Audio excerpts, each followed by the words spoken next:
Hello everybody.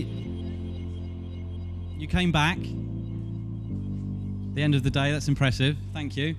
I'm going to keep it as short as possible because this is the time of the day that I've been told as humans we're prone to nap. So we're going to try and beat that. So yeah, we've beat it. We've tackled that already. We're going to keep it brief, but essentially I don't have a presentation for this workshop, so the content of it is going to come from this room.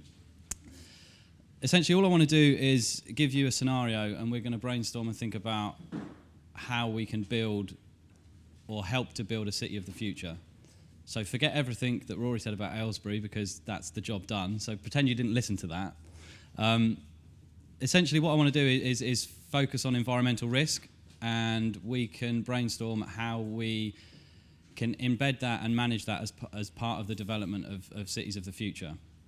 So there's two kind of core elements to environmental risk that I want us to cover. One's contaminated land. So the person that gets mark on their team is a winner. And the second one is flood. And I think we should probably come up with at least one more from the floor. So when you think about environmental risk in development, what sort of things do you think about? Air quality, perfect. Okay, let's go with that. So we've got three topics. Essentially, all I want us to do is brainstorm how we scale the data pyramid when we're redeveloping cities of the future.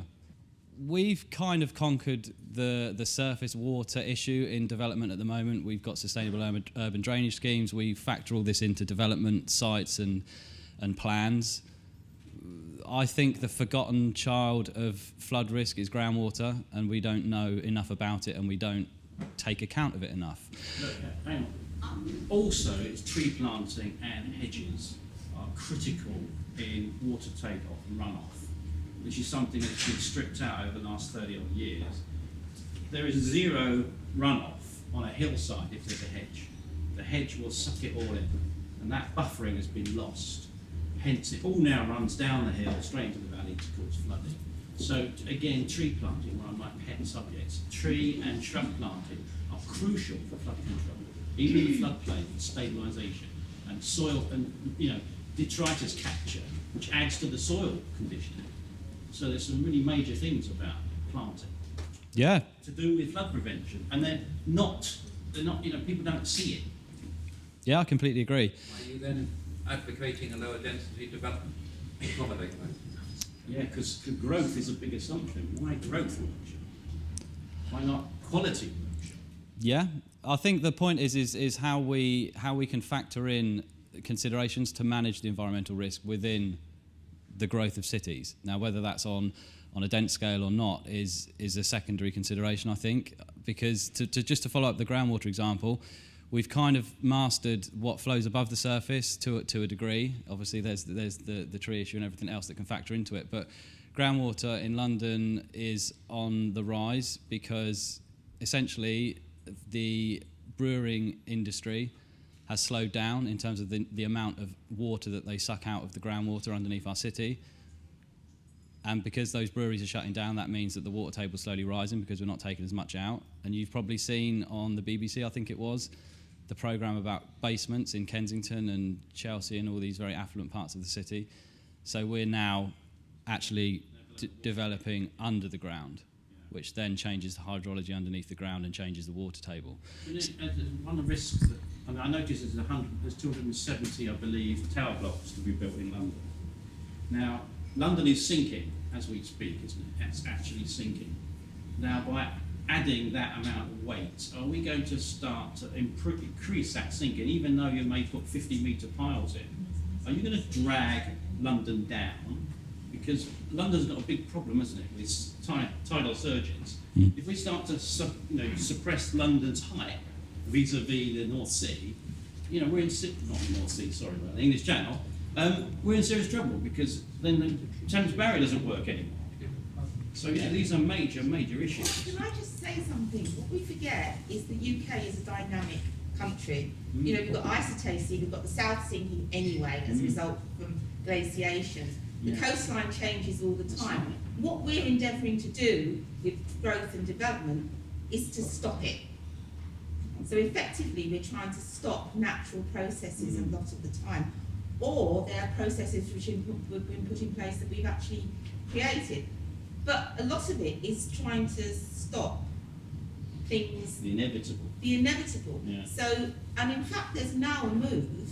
For example, I'm working on a particular project where there's a move to actually put in managed retreat, to remove flood defences and put in managed retreat. Now, actually, there's a lot of housing at risk to that.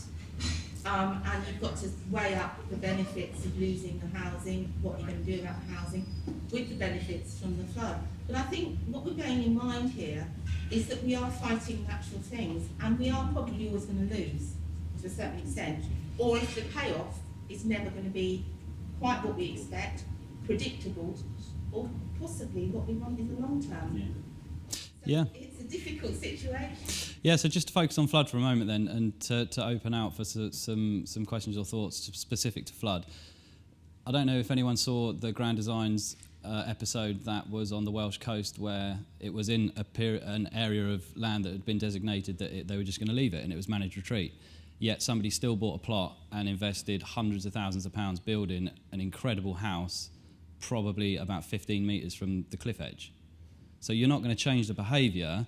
All we're trying to do is explore ways that we can live with this dynamic environment that we live in, especially on an island. So from a flood perspective, how do we do that? Well, you change your attitude towards housing for a start that we have in this country, that property is investment, whereas property should be somewhere to live. And so why not have a sort of mobile accommodations on transient coastlines that can be moved? But people don't want to live in or effectively what are called mobile homes, but actually they don't have to look like mobile homes, they can be pretty spectacular. But they can be movable. It's just a question that we view property as investment, therefore investment has to be protected. Is it slightly more difficult than that? Is it about how we look at risk? So if you make a personal decision, you are going to live next to a river or in a floodplain, and you accept that that risk is 1 in 20, 1 in 50 years, you shouldn't get annoyed when it floods. Yeah. So what you need to accept is that it's about making the building more resilient rather than actually trying to think about ways of stopping nature. Yeah, So maybe it's about... Not a bad idea to put kitchens on the first floor as opposed to the ground floor. So Well, that's what you do, isn't it? That's so what they're doing at the moment. it's about understanding risk and working with risk rather than actually trying to negate that risk. So should we have building regs that look at actually accepting development in floodplain, but actually making the buildings more resilient in terms of the way you wire them, the way you actually use materials, and then actually accept that every 20 years or whatever you not have an inconvenience, but actually that inconvenience is minimal, and actually you can actually hose down or you can take components out and put them back in a way that is more... The drawback with what you just said is over the last 30 years we've screwed up some of the natural drainage systems and made flooding worse by poor policies, like stripping out hedges and trees. Sure. And that, then it doesn't become 1 in 20, it becomes 1 in 2. But we have to start somewhere, because if we try Okay. and actually solve everything, then effectively we solve nothing. So we need to start somewhere. And it's about understanding and working with nature and risk in a way that is more manageable, more acceptable, about educating people. All thinking will not really lead to new solutions. Sure. And I think what our problem is that we still think in resilience and resistance Yeah. as what I call engineering resilience. Sure. Like things have to go back to what we are, while ecological system doesn't work like that. So we have to accept that when floods come, we'll have different systems. Sure. So we will have to work with it. The question for us is, it's not to have the kitchen on the second floor, but it's how the acceptance that might be these ones would be dissolved and we're moving somewhere else. If this is possible, can we culturally and economically accept that? Because that's how ecological systems work. But this is where it becomes interesting, because if we're honest, lots of the land which is unconstrained has already been built on. So lots of the land that's left in the system has constraints in one form or another. And if we want to make sure that it goes back to lots of the party manifestos about affordable homes, etc., we need to understand that equation, that if we are going to actually build more homes in a way that's affordable and actually of quality, we have to actually understand how we do that in terms of available land, or how we maybe remodel. Why was there the exodus from London just after the Second World War, when most of the garden cities were built? I mean, my parents went out in the late 40s to Hemel Hempstead, places like that. Why isn't that happening now? Why don't people think, I don't want to live in London, I want to live a bit further out, there's more country, more green, and my only downside is I've got to get some sort of training. And then we are pushing the boundaries out. Now there's plenty of brownfield sites in these locations. That's So the green belt policy. That's no, I mean that's- beyond the green belt. I mean there are brownfield sites within these places. But just to kind of follow on from that point about following the jobs and work, I think the point I wanted to make from my presentation is that conventional wisdom, it doesn't work anymore. The world that we live in now and the world that we're going to live in the next few years is going to change such that you don't need to be in a city to work. So all of these processes which dictate where people seek habitation and where people migrate and everything else is going to change. So It does become interesting because we are in a moment of transition, aren't we? absolutely, yeah. So we're not into the future yet, and I think you already mentioned it in his design. We don't know what that development's going to look like in 2030, so we have to build some flexibility in so that we can allow that. And- But the working patterns we have around economics and jobs is about the now. How do we actually build that sort of process of transition about today's economy or today's needs versus where we're going to be in 2030 or 2050? You have Yeah. a physical location for a job. I understand what you're saying about the computer age, if you like, and the internet. But people will have a social requirement. They like to meet and go to places and congregate. That is a human trait. So we have to square that circle. We don't all sit in at home working all day long. No one will survive that. Commit suicide. Yeah. I'll just bring you in, Rory, for your question in a sec. But just to follow that, I think as well, just balance that with the view that we also, as human beings, want to plug into nature. So the point about trees with the question, who feels better when they walk down a street with trees in it? Everybody. So then if you transpose that into the bigger picture, who will feel better about living in the countryside if you can still work, if you can still get employment, and if you still got some kind of social network? So, yeah, there's no easy answer. But Rory, you were gonna ask something. Well, just to expand on that, what the patterns of movement are. I mean, around the world we're seeing car ownership dropping, certainly in all the developed countries. So I think the sort of experiment of the suburbs post World War II, which in some respects at least was facilitated by the motor car companies who sold us a lifestyle.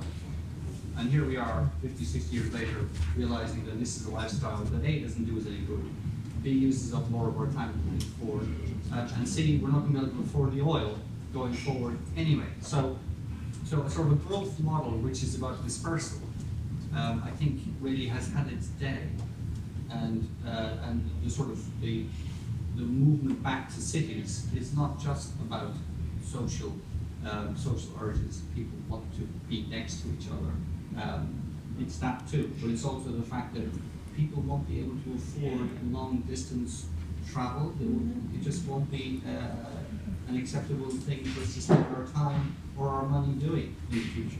So I think cities are definitely places where we want to be, and cities are inherently much more resilient than these dispersed communities in the floodplain or in other marginal locations. Well, we have to also remember as a society the massive demographic time bomb that is ticking at the moment. Where at the moment we have something like for every one person retired, pensionable age, we have 4 people working.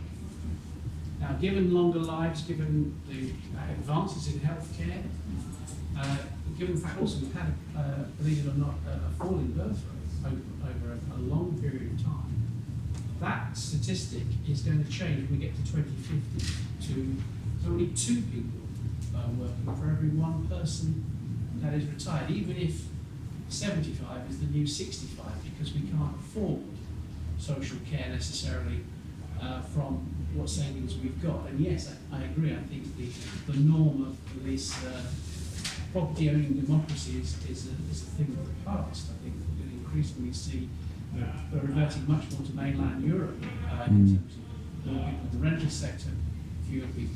It'll take a number of years for that change to happen. In terms of the society of 2050, in terms of more older people, and older people working longer, that's going to have a massive impact on the infrastructure, on not only housing but also transport. So actually, whether we like it or not, that prediction of 75% of the world's population living in cities in 2050, it seems to be the most viable, I would suggest, route for mankind. I would like to present an alternative argument that intensive urbanisation is ultimately counterproductive. When you start to look at integrating some of the environmental attributes, the whole question of the quality of the environment, the health, all of those elements point possibly to something slightly different. And I thought that was a sort of a point that was starting to come out in the discussion minutes ago. Because when you start to talk about air as open space, about water runoff, mitigations there, that actually requires a land take, which you can't develop on. There is a land take, but you're actually recognising there is a value to that. So what that points to in my mind is, yes, it is a lower density, and it may be something slightly different from urbanisation. Yeah. But what it means is there's a much more sensitive integration of a number of different elements. So there's an environmental and habitat element as well as the built environment. And it's that integration which starts, when you start to take those parameters, starts to develop a different urban form to what we've possibly got here at the moment. Even London is a series of communities, isn't it? Rather than a city. There's lots of green space in London, and maybe that's the model. A wider spread with more space between communities. And it gives you the transport issue that it's easy to get to your local community, so you can still interact with people. But you've got that green space, you've got the non-urban, if you like. It's not a rural urban. So maybe that is the answer. Anna, do you want to come in?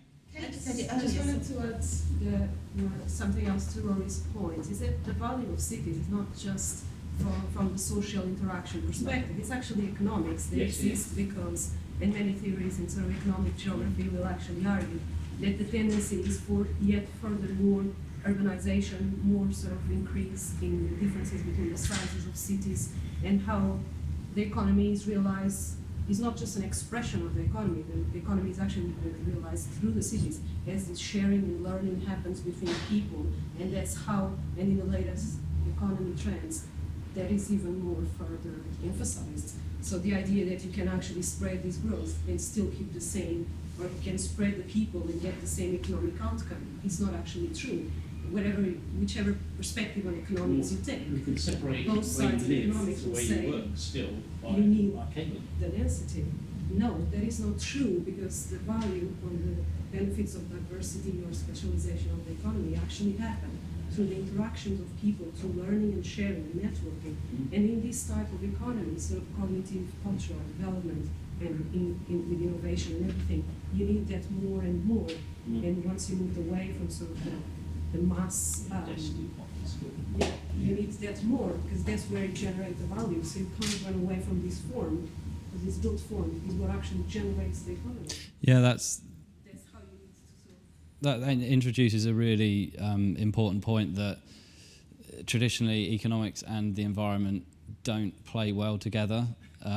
So an example of that would be, which probably captures a lot of what we're trying to talk about now, is how far back around the loop do you want to go until we find the answer. So an example would be agricultural sector in this country. Farmers are subsidised massively to farm sheep.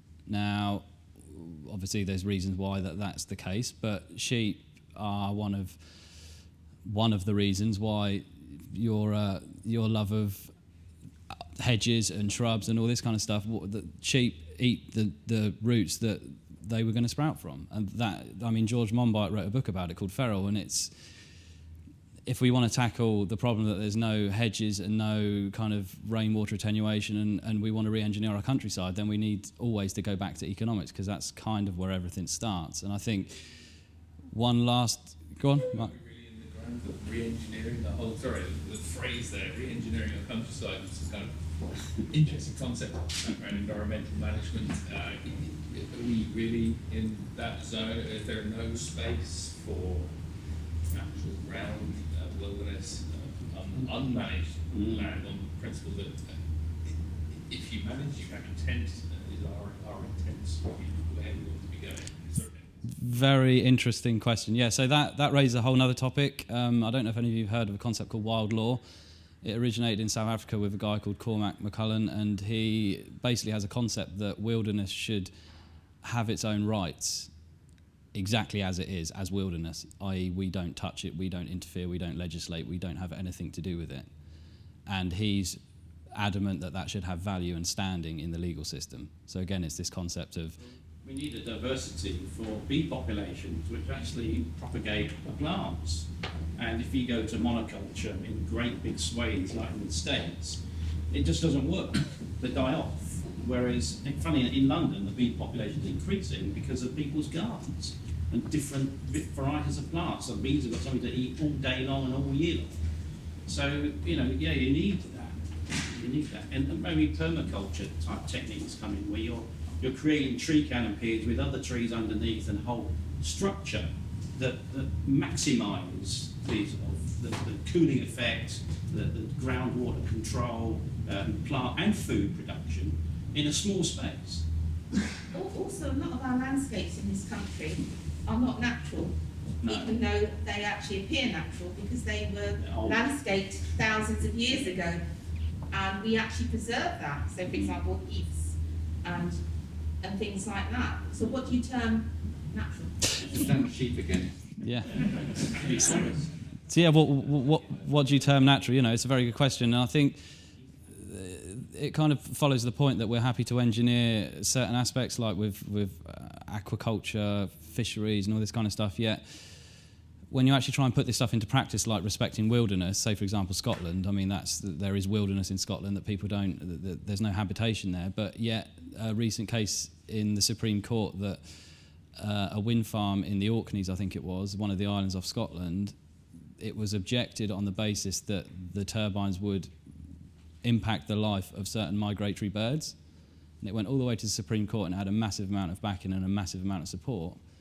Yet what happened? I don't think anyone in this room could guess. We decided that the turbines were more important than the birds. It's just what happens.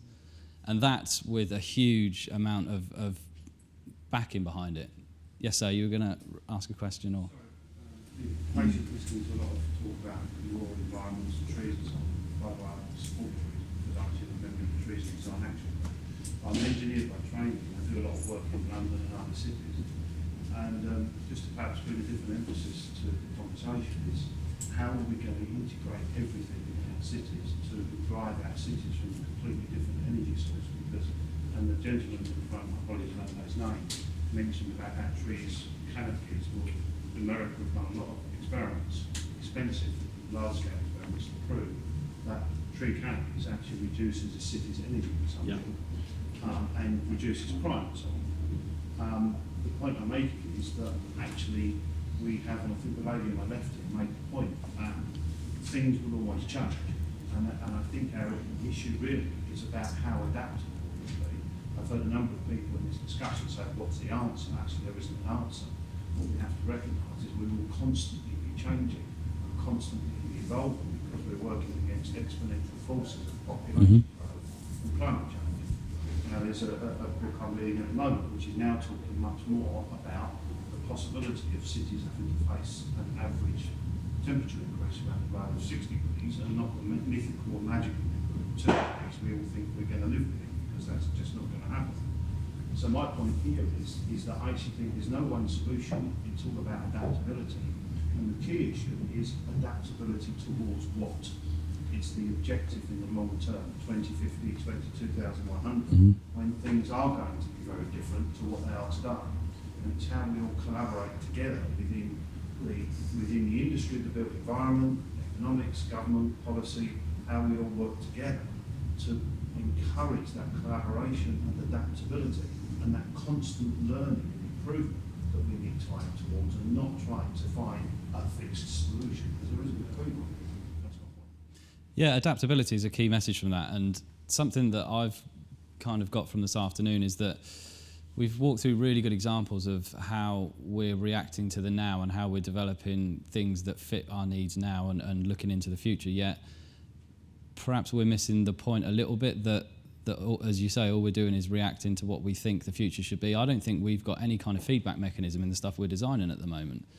So I think that our buildings and our city should be talking back to us, so then we know what we need to do in the future. So we're fixated on, well, say landmark art, data is the thing that where it starts. How do you get information from it, then wisdom and all the rest of it? But we haven't even recognised yet that we need to start getting the stuff that we build talking back to us, so that we then know how to change it, how to re-engineer it, and how to adapt.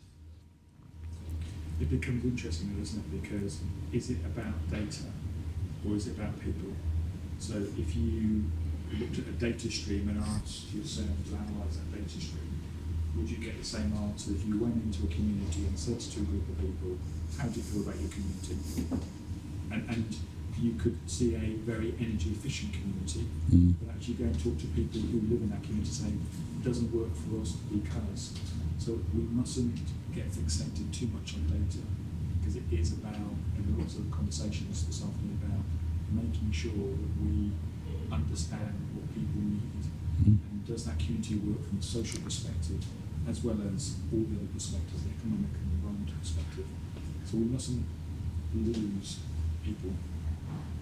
I'll try to be a devil advocate, That's right? it. But the problem is that we talk too much about that. I mean, we saw two extremes today on the idea of density, for example.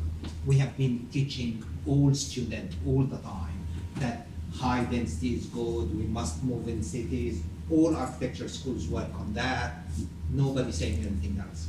And yet we have a big project between Cambridge University and Newcastle, and with the government at the time, which was the Conservative government at the time, and they wanted to make sure, it was the Labour government before the Conservative came in, and we realized that exactly what you said, Stuart, that environmentally, according to the knowledge now, it's better not to live in the high density, right? So, because we can increase energy and can get ground thermal mass and so on.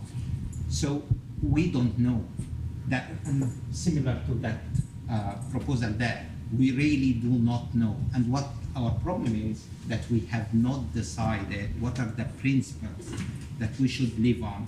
And listening to people, well, we have listened to people for a long time, and we create an economy that people want, but actually this economy, as Friedman, I remember New York guy, Friedman, he said, our economy is, we greatly underestimate the values, the assets. We prioritize and privatize the gains, and we socialize the losses. So that's what we do now.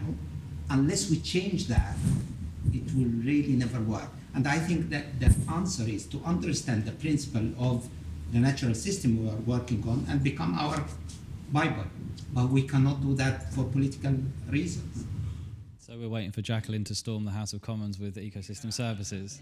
Enough. I went to a lecture at UEA maybe 10 years ago with Tim O'Riordan. I don't know if all of you are acquainted with Tim O'Riordan, who was the government advisor on climate change. This was 10 years ago. And he said that we were 7 years off then from global climate tipping.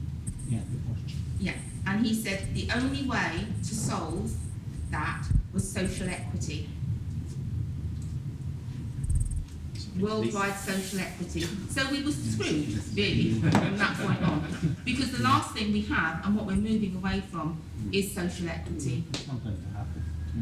There will be population. And we talk about the economic powerhouses in the city, but what does that actually mean if social equity is getting worse and worse? Is it something we want? Maybe we don't need it.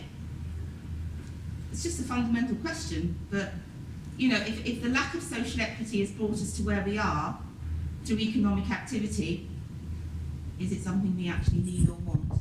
Yeah, I think that conceptualised us towards the end quite well, because I think fundamentally we've almost engineered a world that we can't now change. So if you ask any individual, either in this room or in the rest of the world, who should be the recipient of a higher salary, an ambulance worker who earns 30,000 a year who saves lives, or a banker who earns 7 billion, I think in all of us there's an inbuilt mechanism which kind of determines fairness. And yes, that has slight tolerances from the individual to the individual, but when fundamentally the system that we've created doesn't satisfy that, we've got a problem that it seems like none of us are willing to fix. Can I raise a point on adaptability? Yeah. Got private active, we started a private active statements in the UK. It's been a known phenomenon in London for, government says P69 was a document that began since the 50s or 60s. We've had to manage ground levels in London. I write reports on a weekly basis and informing people about what they need to do, and engineers make considerations of their engineering design to take that into account. Hopefully, it's the bad engineering, because they don't, it goes wrong. It costs money. It costs money to engineer that into your development. So whatever you're going to do, you've got to think about how you're going to do it without cost. There's definitely a relationship between economic wealth and adaptability. If you can afford to build that into your development, you're in a much better place than if you can't. So, I don't really want to make a giant political point out of that, but if it's an observation, you've got to. Yeah. That's interesting. So to summarise then, we didn't answer any of the questions that I set out with. So thanks for that. But yeah, I think, and there's some interesting stuff that obviously is going to link into tomorrow as well. And yeah, questions is where it starts. We definitely don't have the answers. I think that's the summary from this workshop, but we need to work hard to find them. Thank you, everybody.